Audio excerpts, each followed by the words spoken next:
Across the country, the federal government has revoked the visas of over 600 international university students. Several high-profile instances, including the arrest of Mohammed Khalil and Rhumeysa Ozturk, have targeted pro-Palestine protesters, while many others have been on the basis of minor infractions.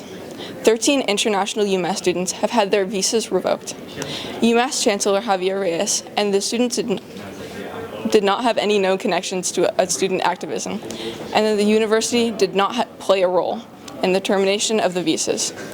We spoke to Ken Reade, Umass Director of Immigration Services, and attorney Bill Newman to learn more. In the past, it's occasionally will happen that the U.S. State Department, who issues visas, will revoke a student visa if there's been some sort of activity in the past while the student was in the United States. Sometimes that could be an arrest.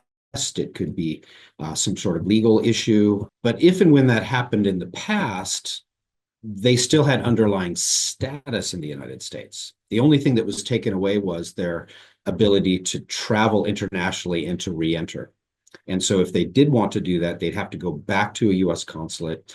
They'd have to interview again. They'd probably have to explain what the situation was or what the problem was. And then in most cases, they would be given a new visa to return.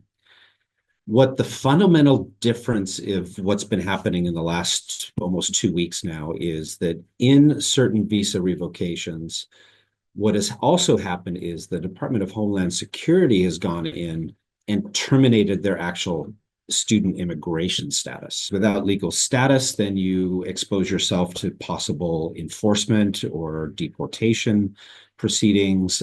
You don't have legal standing. And anything that you do, you begin to accrue future unlawful presence in the U.S. that could be held against you in the future. We, as the immigration sponsor, universities are not being notified about these terminations.